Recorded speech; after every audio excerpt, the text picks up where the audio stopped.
အားလုံးပဲမင်္ဂလာပါရှင်။ဟိုအိုပိုနိုဟီလင်းနဲ့ပတ်သက်ပြီးတော့မိတ်ဆွေတွေအများကြီးစိတ်ဝင်စားပြီးတော့ webinar ကိုတက်ရောက်ကြတဲ့အတွက်လည်းကျေးဇူးတင်ပါတယ်။ဒါကြောင့်မလို့ကို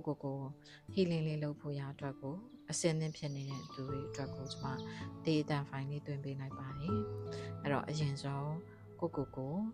တင့်တော်မယ့်နေရာလေးမှာထိုင်ပါ။ကိုယ့်ရဲ့စိတ်အာရုံလေးကိုစူးစီးဖို့ရအတွက်ဖြစ်ပါတယ်။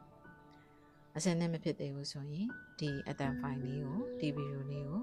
save လုပ်ထားလို့ရပါတယ်အစင်းနဲ့ဖြစ်တယ်ဆိုရင်တော့တက်တောင်တက်တာနေရာလေးမှာထိုင်ပြီးတော့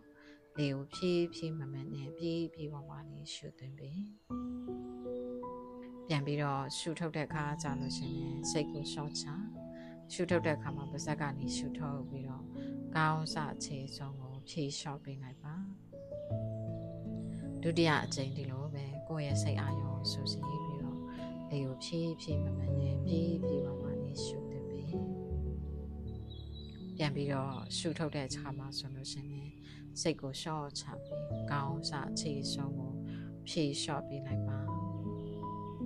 အဲ့တော့မိကွန်းလေးတစ်ခုစပြီးတော့ကိုမေးစေချင်တယ်ကိုကဘယ်အရာကိုဟီလင်းလုပ်ချင်တာလဲဆိုတဲ့မိကွန်းလေးကိုမေးပါနောက်ထပ်မိကွန်းလေးတစ်ခုကတော့ကိုကဘသူကိုခွင့်လွှတ်ခြင်းလဲကိုကဒီကနေ့ကိုခွင့်လွှတ်ခြင်းဆိုတဲ့အရာလေးကိုလေ့ကျင့်ရမယ်ဆိုရင်ကိုဘယ်အရာကိုခွင့်လွှတ်ခြင်းလဲနောက်တစ်ခုကတော့ကို့အတွက်အလိုအဆုံးဖြစ်နေတဲ့ကို့အတွက်အေးချမ်းစေမယ့်စကားလေးတစ်ခုကဘာဖြစ်မလဲဆိုတာလေးကိုအာရုံပြုကြည့်ပါဒီအရာလေးတွေကိုယ့်ရဲ့စိတ်ထဲမှာပေါ်လာတယ်ဆိုရင်မှတ်ထားလို့ရပါတယ်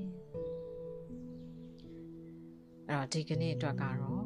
ဘာလေးကိုအာရုံစိုက်ပြီးတော့ပြောရမလဲဆိုရင်ကိုက I am so sorry ဆိုတဲ့စကားလေးကိုဂရုတစိုက်နဲ့ကို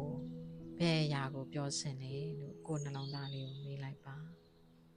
ကိုနှလုံးသားလေးကိုမေးပြီးတော့ကိုယ့်ရဲ့နှလုံးသားလေးကိုချိတ်ဆက်ပြီးတော့ I am so sorry ဆိုတဲ့ငါတောင်းပန်ပါတယ်ဆိုတဲ့စကားလုံးလေးတွေကိုပြောပါလေကိုဖြည်းမမနဲ့ပြေးပါပါလေးရှုသွင်းပြီးပြန်ပြီးတော့ရှုထုတ်တဲ့အခါမှာဆိုရင်အားလုံးကိုစိတ်ကိုရှော့ချပြီးသွားရင်ကိုယ့်ရဲ့နှလုံးသားလေးကိုတစ်ခါပြန်ချိတ်ဆက်ပြီးတော့ I'm so sorry ငါတောင်းပန်ပါတယ်ပင်ပန်းခဲ့တဲ့အရာတွေအတွက်စိတ်ရောလူရောပင်ပန်းခဲ့ရတယ်ဆိုလို့ရှိရင်ငါနေ့ကိုတောင်းပန်ပါတယ်ဆိုတဲ့စကားလေးကိုပြောပြပါယနေ့အတွက်ကိုငါရဲ့ healing လုပ်ဖို့ရာအတွက်ကိုစတင်ပါပြီဒီကနေ့ဟာကိုယ့်ရဲ့ healing journey စတင်တဲ့နေ့ရက်လေးတစ်ရက်ဖြစ်ပါတယ်လေကိုဖြည်းမမနဲ့ပြေးပေါ်မှာလေးရှုသွင်းပြီးရင်ပြန်ပြီးတော့ရှုထုတ်တဲ့အခါမှာစိတ်ကို short ချပေးလိုက်ပါ